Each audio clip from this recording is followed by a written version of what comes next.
It all started at what was supposed to be a peaceful ladies' brunch. Just mimosas, laughter, and good vibes. Until Bambi leaned over the table, sipped her drink slowly, and whispered something that made Sierra choke on her avocado toast. "Girl, you are not ready for what Spice has been doing behind the scenes?" And just like that, the floodgates opened. Secrets that were meant to stay buried came pouring out, leaving every woman at that table wide-eyed and speechless. The cameras didn't catch the first few minutes, but once they did, oh, it was on.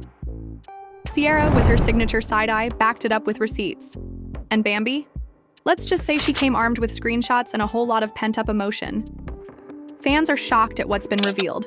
Allegations of betrayal, jealousy, and fake friendships that go deeper than anyone imagined. And when Spice finally walked in late, not knowing her name had been dragged through an entire brunch, the tension could have cut glass. But that's not even the half of it. Back on the other side of Atlanta, Jock was caught pacing outside. Frost Bistro, phone in hand, visibly frustrated. Word on the street was that Mendeecees had gotten into another messy situation. And this one? Let's just say it was big enough to threaten the Frost family brand. Kirk tried to stay cool, but Jock had had enough. "You better fix this before it blows back on all of us," he warned, voice rising. "This ain't just love and hip-hop drama anymore. This is real life." From secret flings and financial scandals to divided loyalties and screaming matches that had to be edited down, Season 13 of Love and Hip Hop Atlanta is not holding back. And in the center of it all, Bambi, Sierra, Spice, Jock, Kirk, and a very mysterious text message that could flip everything upside down. So what exactly did Bambi and Sierra reveal? What's the real reason Jock is dragging Kirk into Mendeecees' chaos? And is this the end of Spice's reign as queen of the ATL scene? Keep watching, because the tea is boiling, the shade is lethal, and no one is walking away unscathed. It was supposed to be a quiet afternoon, just another episode in the glammed-up world of Atlanta's elite, but what unraveled that day shook every cast member to the core. The ladies' brunch was held at a luxury rooftop venue, complete with white roses, gold-plated cutlery, and a menu curated by a celebrity chef. But no one remembered the food.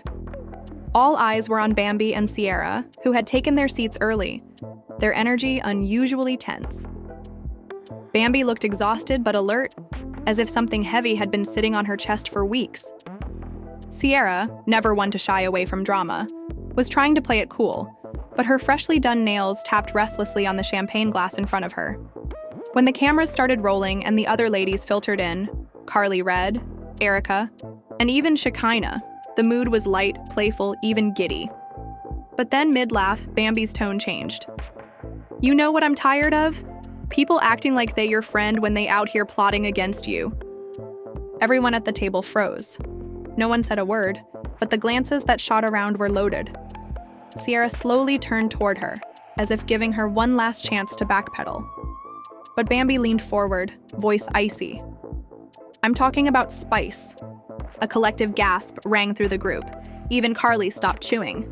Erica raised an eyebrow, her face unreadable. "Wait. What about Spice?" Sierra finally broke the silence, but the damage was done. Bambi was just getting started. She pulled out her phone, opened her gallery, and slid it across the table, to Sierra. "That's from 2 weeks ago. Spice said she was out of town, right? That she couldn't make it to my launch party? Look where she was." Sierra's eyes widened as she zoomed in on the photo. Spice was clearly in Atlanta, hugged up with a rival designer who had publicly thrown shade at Bambi's brand. "I don't even know what to say," Sierra muttered, sliding the phone back. "That's just foul." Bambi nodded. "And that's not all.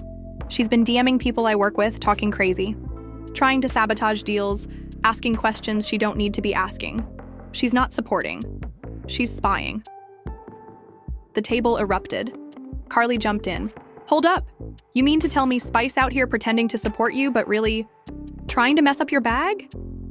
Bambi didn't flinch. "I'm telling you what I know, not what I heard." Sierra, now emboldened, added, "And she's been saying stuff about you too, Carly. Like how you're too old to be in the scene anymore, that you're thirsty for camera time." Carly's eyes narrowed, her whole posture shifting. "She said that?" Bambi nodded again. And I wasn't even gonna say nothing. But if we're keeping it real today, she also said you were messy and washed up, Sierra. That your salon ain't even making money and you should have stayed in aesthetic school. That was the final straw. Sierra stood up, shaking her head in disbelief. See, I done defended her too many times. When people came at her about that song when they dragged her online, I always said she real. But now I'm seeing she fake as hell. Just then, the elevator doors opened and in walked Spice.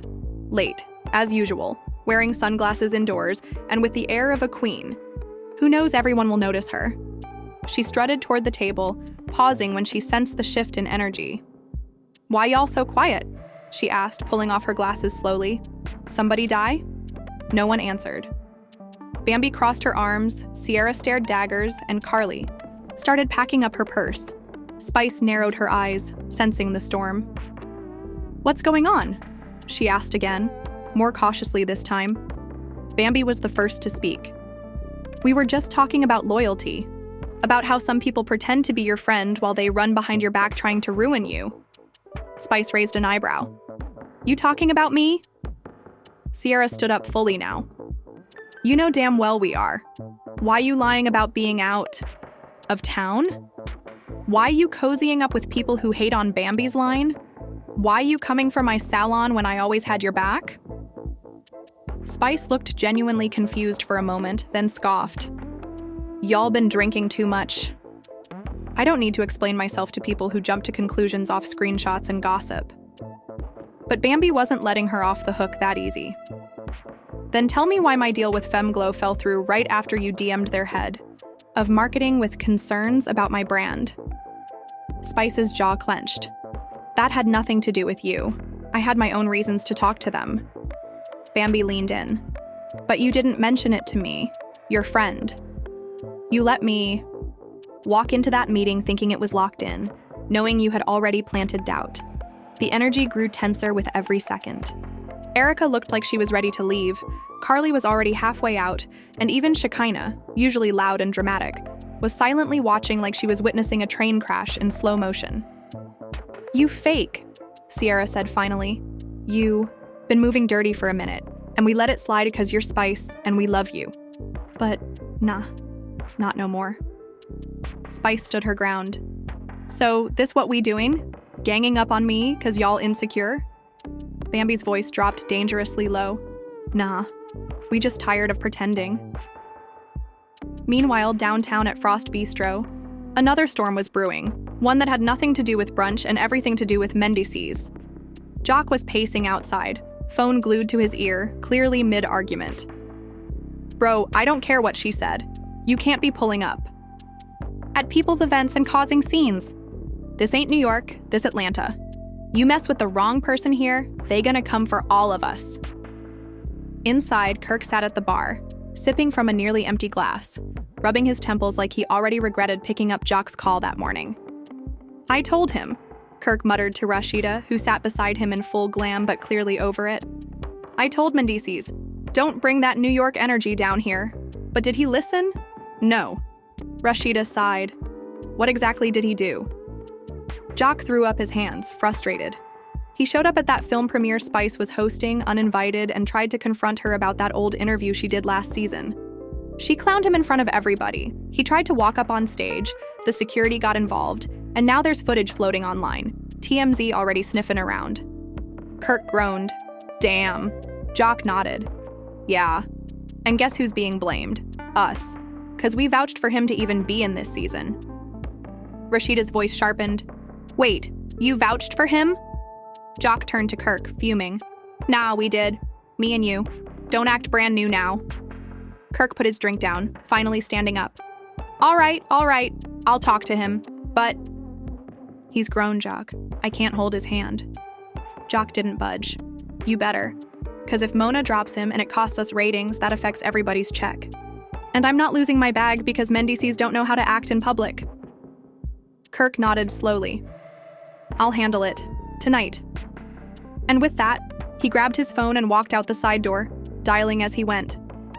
But little did any of them know, Mendeecees had already planned his next move.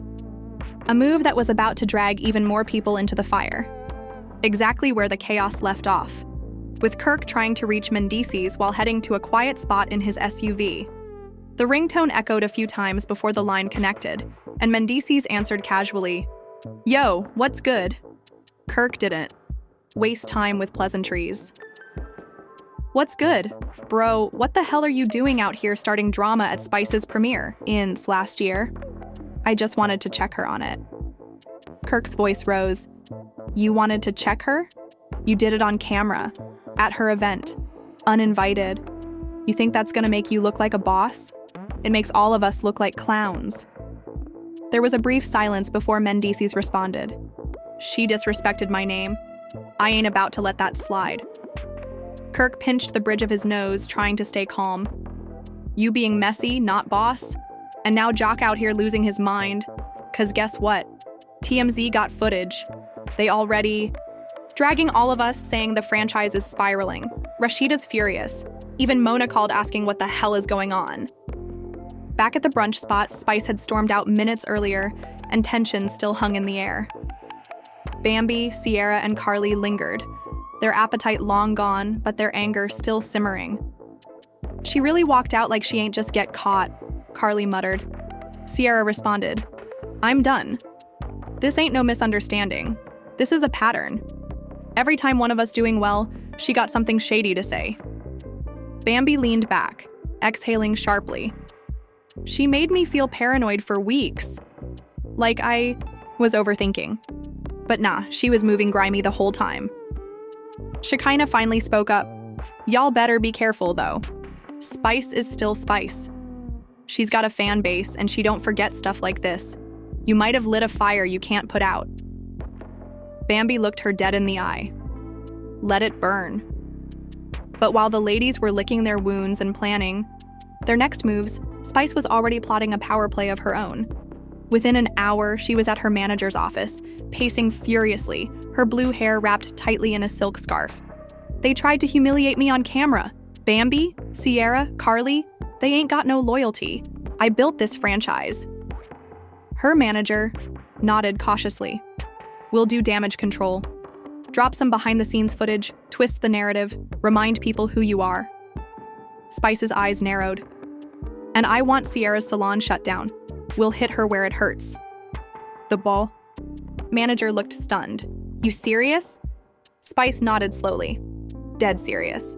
Back on the other end of town, Jock was pacing again, this time in his home studio where Scrappy had just pulled up. "Bro, I don't know what's going on, but it feels like this season ain't about love or hip-hop. It's just chaos." Jock laughed bitterly. "You think? Mendeecees out here fighting ghosts? Spice turning on her day ones, and now Carly talking about dropping out." Scrappy's eyes widened. "For real?" Jock nodded. "She called Mona last night. Said she feels disrespected, like the whole show's turning into a smear campaign." Scrappy leaned back, whistling. "Damn, you think Mona really gonna let her go?" Jock shrugged. "Mona don't play. If you bring drama, you stay. If you cry and run, you out. It's ratings or nothing." Meanwhile, Kirk finally caught up with Mendeecees face-to-face later that evening. They met at a quiet lounge Kirk often used for business meetings. No cameras, no noise. Kirk came in straight-faced, Mendeecees sipping on a drink already like he didn't just set Atlanta on fire. "You trying to mess up everyone's bag or just your own?" Kirk asked. Mendeecees chuckled. "You act like I care about cameras more than my name." Kirk leaned in, his tone low but sharp. "You should. This ain't Harlem. This ATL. People got businesses out here. Families. You come stirring drama in public, you make us targets." Mendeecees sighed. "All right. So what you want me to do?" Kirk paused. "Apologize. On camera. Make it look like a misunderstanding. Clean this up before it snowballs. And you're gonna have to sit down with Spice." Mendeecees looked like he'd rather fight a lion. "Spice? After what she said?" Kirk nodded. "Yep. You caused it. You fix it, or Jock walks. Rashida walks." "Hell, I walk." Mendeecees hesitated but finally muttered, "Fine. Set it up." But things didn't cool down. Instead, they exploded further. Spice caught wind that Mendeecees wanted to meet and immediately went live on Instagram, her voice trembling with fury. First, they try to drag me at brunch. Then they want to talk things out? Nah, I ain't no pawn in nobody's storyline. If you come for me, you better come correct, 'cause I'm not the one. Within minutes, the comments flooded in. Team Spice started trending, but not everyone was on her side. Fans were divided. Some believed Bambi and Sierra had finally revealed what many suspected, that Spice was ruthless and only loyal to her own spotlight. Others argued the girls were jealous, using a private beef to humiliate Spice on camera. The division among fans became so loud, Mona Scott Young herself made a surprise appearance during a confessional shoot the next day, walking into the studio unannounced. The room went silent. "We need to talk," she said, addressing all of them: Bambi, Sierra, Carly, Jock, Kirk, Mendeecees, even Shekinah, who was just there for snacks. Mona closed the door, dropped her clipboard, and crossed her arms. "I've seen a lot of seasons, but this right here, this is different. The streets are buzzing, and not in a good way. So let me make this clear. If y'all don't fix this, mess fast, I will." The cast looked stunned. No one dared to interrupt. Mona pointed directly at Kirk. "You brought Mendeecees in. You better reel him in." Then to Bambi and Sierra.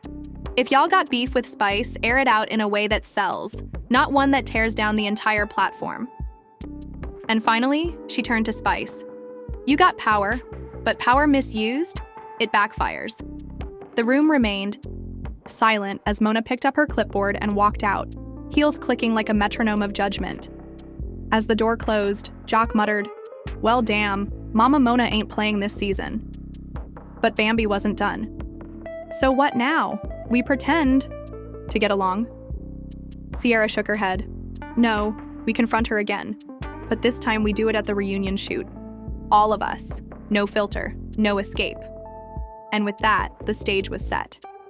Not just for a confrontation, but for a war, just days before the reunion taping, and the energy across Atlanta is combustible. Social media is ablaze. Fans are dissecting every word of Bambi's brunch revelations, analyzing every second of Spice's Instagram Live, and theorizing what might go down next.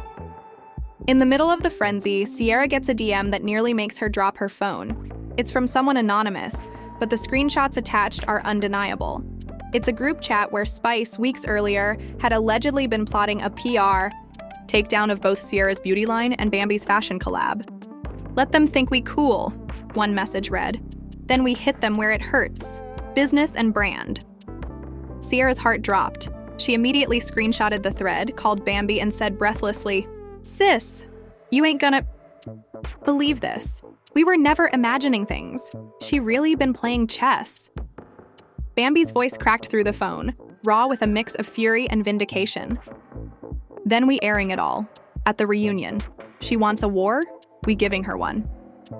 Meanwhile, Spice was doing her own prep. Her team was crafting a redemption narrative, claiming jealousy, manipulation, and fake alliances were being used against her. She hired a crisis PR expert to polish her storyline, even dropping a teaser for a new single that conveniently mirrored her real-life conflict. Lyrics like "Queens don't beg for crumbs, they build their own throne" had fans buzzing that she was ready to clap back, musically and personally. But behind the glam and posts, Spice was shaken. Her public image, once powerful and unshakable, was showing cracks. Comments like, "I used to stan you, but this is too messy," and "You switched up on your day ones" were piling up, and her once loyal fan base had begun to splinter. Elsewhere, Jock was trying to keep the peace, or at least salvage what little unity was left. He invited Mendeecees, Kirk, and Scrappy to his home for a boys-only sit-down. The vibe was tense but necessary. "This ain't just TV anymore," Jock said, pouring drinks. "This is business, and it's spiraling. We all grown men, we got kids watching. Let's set an example, or at least not torch the whole brand." Mendeecees, who'd been unusually quiet, finally spoke. "I'll apologize, not because I'm wrong, but because I'm tired of being right and losing people anyway." Kirk nodded. "That's mature, but it can't just be you. We need the ladies to do the same, or none of this sticks." Scrappy leaned in. "Y'all think Bambi gonna let it go?" You know her. She ain't backing down. Jock sighed. She will, if she sees it benefits her more than holding on to the grudge. Backstage at the reunion shoot, everything was pristine. Cameras everywhere, champagne on ice. But the air was thick, not with glamour, but with tension that could slice through. Diamonds. Mona had given strict orders. Let it play out, but keep it professional. I want emotion, not destruction. The cast slowly arrived one by one. Bambi in a sleek red gown that said power and precision. Sierra, calm but cold, wearing a crown-like braid and an expression that warned everyone, "Don't try me." Carly strutted in with visible nerves but highlighter so sharp it could blind betrayal. Jock was suited up like he was attending both a funeral and a courtroom. And then Spice. Dressed in an electric blue bodysuit, hair cascading down to her waist, flanked by her assistant and stylist, chin high like a queen entering her last battle. The host wasted no time. Let's talk about the brunch. Bambi, you started it. What was going through your mind that day? Bambi didn't flinch. Truth. I was done playing polite with people who were secretly trying to kill my career. I had proof, and I gave it. That's it. The host turned to Spice. Spice, care to respond? Spice gave a cold smile. Everything I did, or didn't do, was out of self-protection. These women love to play victim when they don't. Get validation from me. Sierra cut in. It ain't about validation, it's about loyalty. You played us, period. The shouting started quick, fingers pointed. Words like snake, fraud, and jealous echoed across the set. Security hovered nearby. Mona watched from the shadows like a puppet master, letting the chaos build just enough. But the real twist came when Sierra pulled out her phone. "Remember this group chat?" she said, voice calm but deadly. "Because I got receipts now. You weren't just being shady. You were actively planning our downfall." She threw her phone on the center couch where the live camera could catch every message. The audience, staff, and even Spice froze. Spice snatched the phone and scrolled, her face drained of color. "This ain't real," she muttered, but no one was buying it. "It's from your verified account," Bambi said. "Don't play dumb now." Spice tried to compose herself. "You don't know the full context." But it was too late. The internet had already clipped that moment, and within minutes, Spice Exposed was trending. Even Jock, who had vowed to stay neutral, chimed in. "Y'all, this is the kind of stuff that makes us all look bad. We came from nothing and we building something, and then we tear it down because we can't handle each other's shine." Carly for once agreed. It's always the women that gotta pick up the pieces, but now the whole show about to collapse. Spice, suddenly looking smaller than usual, said quietly, "I didn't mean for it to go this far." The host asked, "So will you apologize?" The room held its breath. Even Mona leaned forward slightly. Spice looked at Bambi, then Sierra. "I'm sorry for the betrayal, for the sneakiness, for being a coward instead of a friend." The room remained tense, but the apology hit deep. Bambi didn't respond immediately, but her eyes softened. Sierra blinked twice, holding back something between relief and sadness. It was a crack in the wall, not full forgiveness, but something that sounded like the beginning of an end. What no one expected, though, was what happened next. Before they could move on, a production assistant ran onto the set, whispering something urgently to the director. The cameras kept rolling. The host looked confused. Then, without warning, the director called, "Cut!" And the screen on set switched to a live social media feed, and what they saw would change the course of the entire season. The entire cast turned their heads toward the massive screen as the feed loaded. It was an Instagram Live, not from a fan or a gossip blog, but from Jasmine, the woman who had once nearly destroyed Kirk and Rashida's marriage. Her face filled the screen, slick with emotion, eyes wide, voice trembling as she addressed over 40,000 live viewers and climbing. "I wasn't gonna do this," she began, "but since everyone want to expose each other and act like they angels, let's talk about what really been going on behind closed doors." The reunion stage froze. Rashida's body stiffened. Kirk's Mouth went dry. Jock whispered, "Oh, hell no," under his breath. Mendeecees looked confused. Even Spice, who had just apologized moments earlier, leaned forward, sensing something bigger was about to break.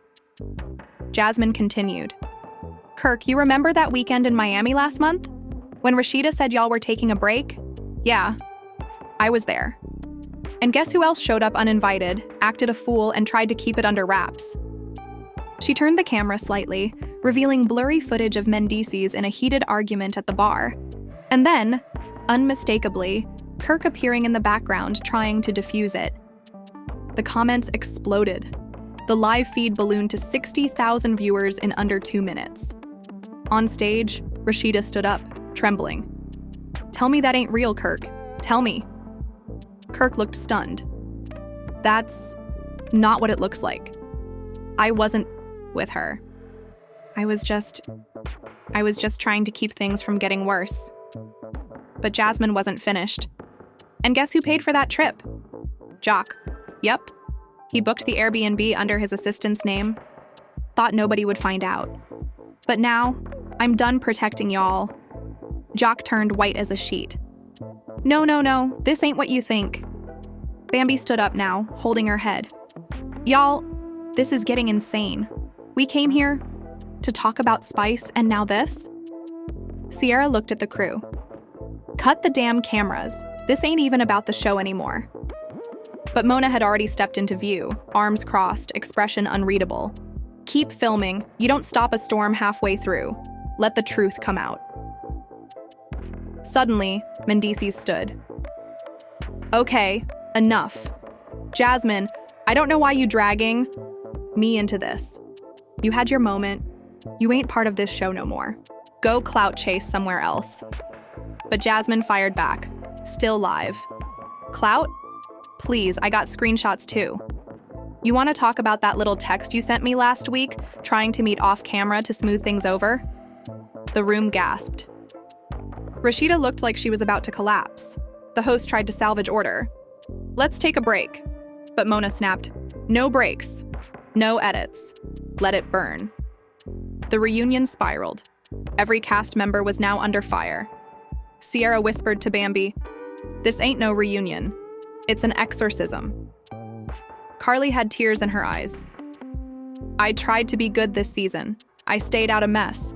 Why am I being punished too?" Spice was pacing. "See? Y'all were too busy blaming me, and the real snakes were in y'all own garden." Jock, visibly sweating, turned to Kirk. "Tell me you didn't go back to Jasmine, man. Tell me we ain't about to lose everything again." Kirk stammered. Not like that." Back on the screen, Jasmine ended the live abruptly, not before throwing one final dagger. "Don't worry. I got more. And if Mona don't cut me a check, Zeus Network already offered me one." The feed ended. Silence fell over the set.